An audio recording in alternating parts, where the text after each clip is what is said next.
Hello, everyone. This is Sharon Heller with Network in Action in Denver, and I'm here today with Nathan Urquhart. Hi, Nathan. Hey Sharon, thanks for having me today. Yeah, how's your morning going? It's going well. I just looking forward to speaking with you, and well, I'm glad I'm inside today because it's a hot one out there. It's a little hot and smoky. Yes. Good. Well, Nathan is with Rowett Realty.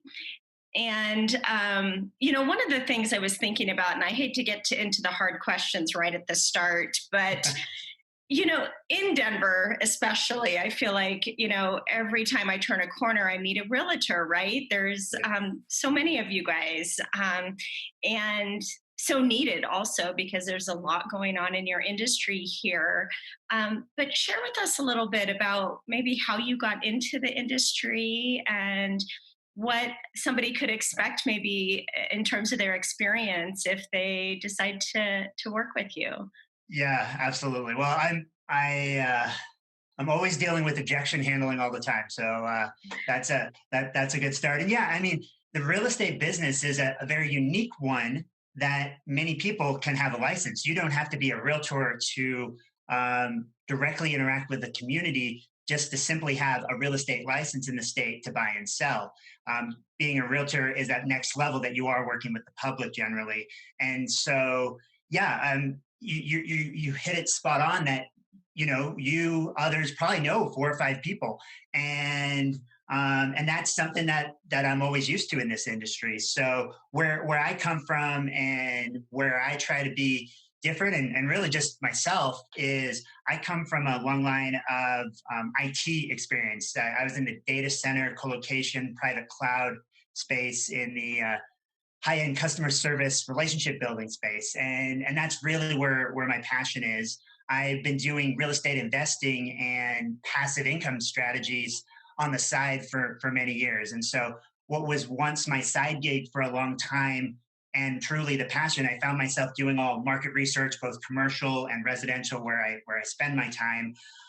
But as I just continued to dive into that space, Sharon, it was I just realized I had a lot to educate the community on, and so yeah, where I'm different is I really focus on the passive income strategies, as I mentioned, which includes like Airbnb or VRBO. You may have heard the word house hacking, and then based on this market and just the education piece that I absolutely love, it's all about educating and being that value added resource. And as long as you're doing that, consumers can make their own decisions, but that's where I always start.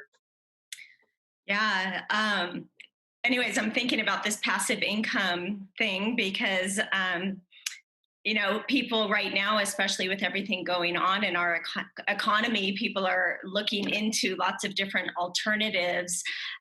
Anything you can share about how that has changed during this period of time, or something that would be important for people to know, specific to things like Airbnb and Yeah, and it's a pet passion of mine. I really do consider myself an Airbnb specialist, but even though I say that, it's not the it's not just the area that I focus on. The reason I say Airbnb specialist is because most of us are pretty familiar with standard leases, but then I look at midterm leases or executive rentals, which are furnished places that are longer than short term rentals, as well as the short term Airbnb market.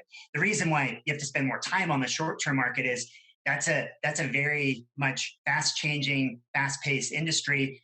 We've all heard the stories about both good and bad within that space. And just like any app and a new model, there's a lot changing all the time. So working with local advocacy groups and sitting in on within the city of Denver Department of Excise and License and understanding where the rules regulations are going. That's kind of the bigger piece of where I kind of focus on. To specifically answer your question on what has changed, well, yeah, the short-term rental industry, I mean, when travel stops, short-term rentals for quite a while have stopped. But on the flip side, now that we're doing this in mid-August, those are actually coming back faster than the hotel industry because people need to stay, with their family unit or other close people that they're generally sheltering with or kind of within their bubble, and so they're willing to travel in that way. And a lot of the Airbnb communities in the more suburban or even rural communities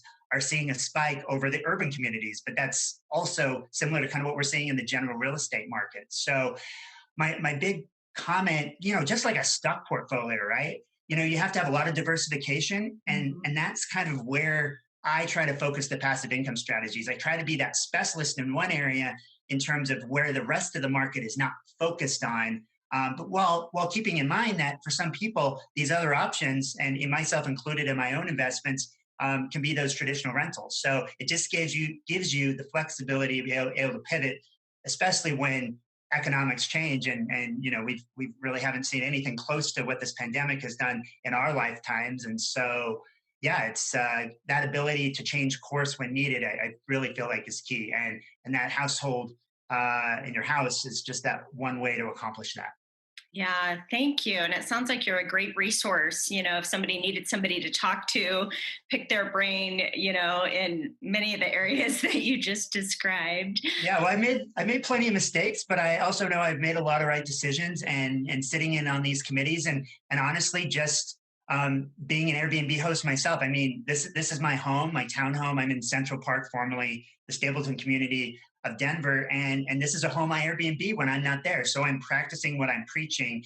And I got my check-in sheet and follow all these processes. I'm an Airbnb superhost, but through learning that, I I've learned a lot about the good and the bad, and even if it's just a simple education about what it looks like for a consumer to become an Airbnb host. I love that conversation, and honestly, Sharon, that's why I sit on some of those committees, because we all have to be good advocates to the community, and good neighbors. And so, if I can do that, a customer doesn't have to be buying or selling a home for that. It's just about another passive income strategy. Yeah. Yeah, good. And so, what about those folks that are looking to buy or sell a home? Can you talk a little bit about some of the trends that you're seeing, and why it's a great time for somebody to reach out and talk to you? Yeah, absolutely. Well, it goes twofold. One, even if you're not buying or selling real estate, if you haven't refied your home loan, you should start there, and that's where we, have a team of people. It's not done through me or Roa Realty, but that's where we work with preferred lenders in the mortgage business, and local lenders that can give you a lot of leverage, both in the refinance and especially in this competitive market. And so, to address that question, in terms of what the market looks like, well, here I'll try to give you a little example. So pre March COVID, we had all these buyers in the market, and we had all these sellers, right? And so way too many buyers, far too sellers. And do you know what actually happened in Denver? Once COVID hit, stay at home, we kind of went like this, but Uh-huh. the margins still stayed the same. And then once everything opened up, we had a lot of pent up demand, and we're still kind of in this, in that same arc again. And so what it's leading to is sellers have a ton of leverage right now. And so they're getting much more over asking price. Homes still have to be priced right. If a realtor or a seller has unrealistic expectations, you're still not going to get the price, and it's just going to lead to days on market. But right now, buyers are in a very difficult situation. They have to be pre-approved, they got to be ready to go, and you really have to have a professional to know how to structure both the negotiation part of it, but also all the other contractual pieces, the inspection, the appraisal, and just all these other due diligence documents that we go through, to give you as much leverage as possible. And really, that's about being educated and coming to the table early. And as I keep saying, I mean, even buyers that are educated here, I say, let's go get pre-approved. It's now never been more important to get that done. Uh-huh. Because if you find a place today and you need to get pre-approved over the weekend, that place is not on the market generally on Monday. Uh-huh. Got to be ready to move fast. You got to be ready to move fast, and that is not a salesy type of tactic. That is how the market is right now. And if you talk to any of your 5 realtor connections, they will say the exact same thing. All right, good to know. Any other takeaways that you want to share before we finish up today? Yeah, absolutely. So, and are we talking customers, or are we just talking about just general business items? Whatever you think is the most important for people to hear. Okay. Well, there's um, the big thing with working with a local realtor is making sure they understand truly the local market, if that's on the buy or sell side. And it's not just the transaction itself that you're going to get a lot of additional information. It's just really understanding the trends they've seen. But we're sitting on all these different lender calls, and really these lender calls are much more than that. They're really economic forecasting calls and trends, and what Fannie Mae and Freddie Mac and what the government's doing with policy, and how recent policy changes can change to impact what that final number will be. And yes, we expect mortgage rates to stay really low, but and that's what gives buyers a lot of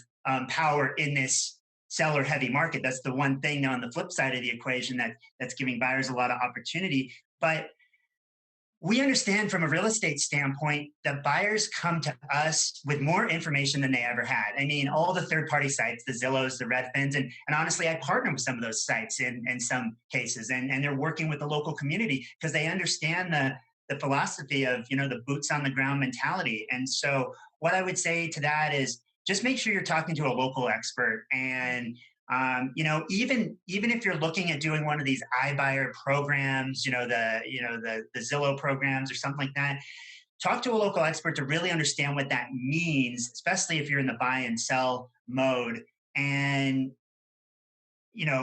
that's the only way we can give you a competitive offer, and then or get you into a competitive offer. And then the flip side is, because our inventory is so low, we have so many buyers that start to get a little bit frustrated. So you got to give yourself time.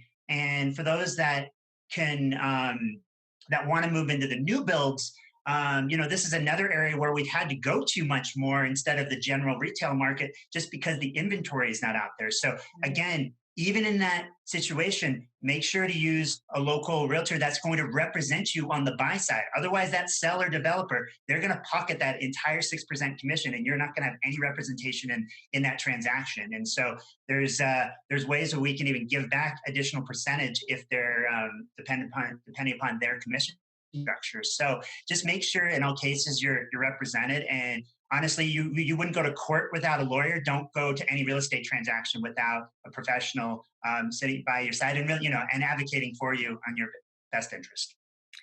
Thank you. Super important takeaways. So I suspect that there may be some folks out there who watch this video and want to reach out to you. What is the best way for them to do that? Yeah, absolutely. If a realtor gives out his tax information, I would say that you can't go that direction anymore. That we got to focus on the technology piece. That's where we've changed a lot, and so yeah, don't go there. Anyway, all jokes aside, yeah, just my cell phone 303-818-9751. Call or text. Sharon, just like this type of discussion, I'm doing so many more of these Zoom calls, and even just pulling up a map and looking at just some needs versus wants, and some you can dive right into what they're looking for in a home, but honestly, it's so much more than that. And if you really get to know what is important in their strategy, then I can dive into my full toolkit, and then my greater network of people to assist you in getting the house that you want. And so yeah, the earlier we have the conversation, the better. So yeah, that phone number for call or text, and I can provide my website information as well.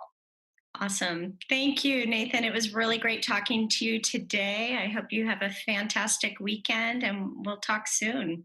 Absolutely. Thanks for the All time, right. Sharon. Enjoyed it. Bye-bye.